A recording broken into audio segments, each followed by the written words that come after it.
we've got some more news about Assassin's Creed Shadows in the form of a deep dive into the hideout. We're going to be going over adding pets to the hideout, interior customization, connecting buildings, placing buildings, smuggling, some layout examples, and entering the hideout. Now, if you want to stay up to date with Assassin's Creed Shadow, don't forget to subscribe to the channel. Now let's get into this. The hideout is a fully customizable sandbox, a first for the Assassin's Creed series, that'll empower Naue and Yasuke throughout their journey and allow you to build and decorate to your heart's content. For additional insights, we'll be joined by Danny Shadows, Systems Associate Director. Let's take a deeper look. Keep in mind, all footage is from a work in progress build. Now, the secret valley of Izumi Setsu. The hideout is set in a secluded valley tucked away in the Izumi Setsu province, surrounded by steep hills on all sides and accessible only through a narrow path in the rocks. Its location is either unknown or has been forgotten by most, making it an ideal staging ground for your base of operations. Early in the story, you'll get acquainted with the caretaker, Miss Tomiko, a friend and ally of Iga. Resourceful and hardworking, Tomiko has done her best to keep things running, and now with Naue and Yasuke's help, and with the cornucopia of resources they'll smuggle back during their adventures, this secret valley can finally become the coolest, most intricate hideout in the history of the Brotherhood. Now, Danny goes on to say that this is pretty ambitious. Villas, homesteads, pirate coves, cafe theaters, moving trains, ships, settlements, assassin bureaus. We knew that if we wanted to make anything new on that front, we had to take bold steps forward. That meant giving players the option to build their home bases with complete freedom. They go on to say, with some infrastructure already in place, Tomiko's Valley offers little over 1 acre of fully customizable land, which players are able to place buildings, pavilions, pathways, bushes, trees, ponds, mossy rocks, local flora and fauna, and countless other Japanese cosmetic elements found or acquired throughout their journey. We really want players to make the hideout their own, says Danny. Throughout your adventures, most of the content for customization keeps unlocking as you progress. So your customization options will truly reflect your journey. The building tools are simple enough for everyone to draw up a quick and easy layout, but there's enough depth to sink hours into crafting your vision. The hideout will be available for players upon completing the prologue and meeting Tomika, and will then become crucial to your journey across Japan. It will be a place to meet and interact with allies, show off your rewards, and support your progression. Building your hideout will not only let you make the most of your creativity, each building and upgrade will also have a direct impact on gameplay. To start adding new buildings and pavilions to their hideouts, players will need to gather 3 different resources that can be found throughout Japan: wood, minerals, and crops. Each new building or upgrade has a set cost of these resources, as well as cost in game currency called mons. As highlighted in the exploration article, players will find small resource bundles that can be directly looted into the open world, as well as large resource stockpiles that they can tag for their scouts to smuggle out over the course of a season. It was important for us that players would feel the passage of time with seasons, says Danny. Linking smuggling with seasons was a natural choice. It gives players the rhythm to return to the hideout, review all they've gathered, and catch up with their inhabitants. Now, various decorative elements can be obtained as rewards for completing quests, contracts, or activities.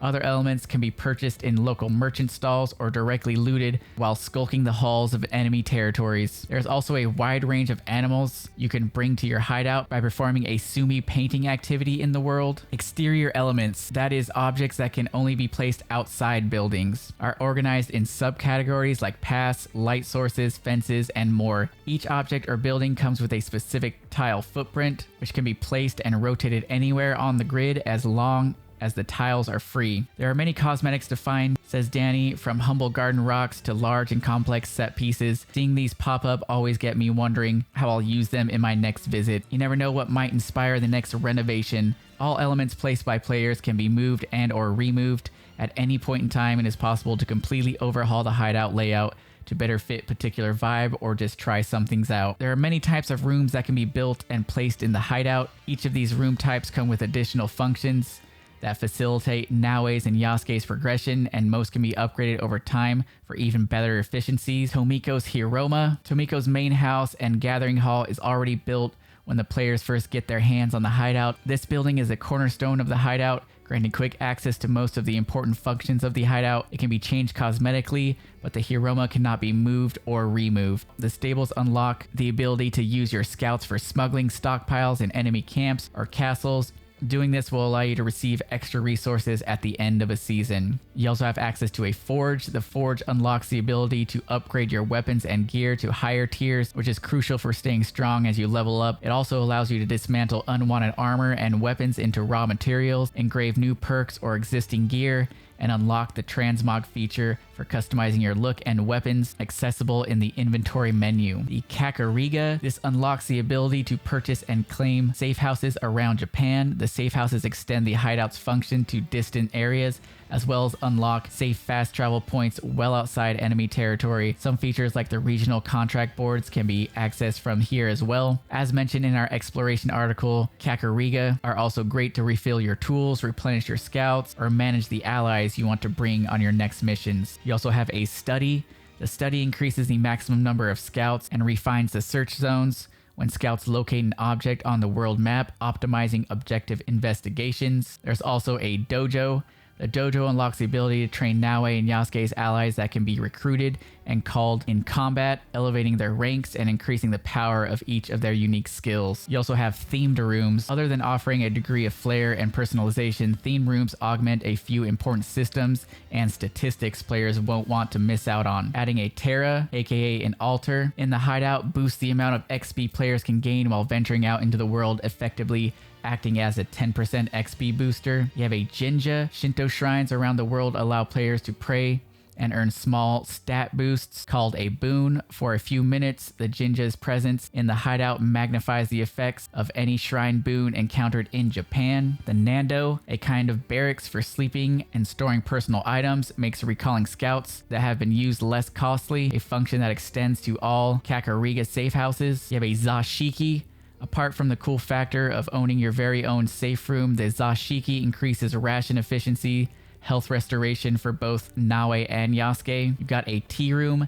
This tea room also increases ration efficiency, an effect that can be compounded with the Zashiki bonus. You have a gallery, a place where players can display armor sets and weapons they've acquired, which unlocks the possibility of creating equipment loadouts. And generic rooms. Players have access to a variety of rooms with varied layouts for showing off their earned cosmetics such as outfits, wall art, and more. Now, various rooms and pavilions can be joined together directly by placing them next to one another. Others, like the dojo, can also be connected by constructing covered pathways. Players are free to join or separate rooms, creating inner courtyards or complex compounds of any shape, length, width, and want. Now, for interior customization, when it comes to interior decorating, players can pick between a few architectural styles for each individual room and can dive deeper and choose those types of floor and walls they want. They can also display elements they have earned or collected, such as pieces of armor or paintings.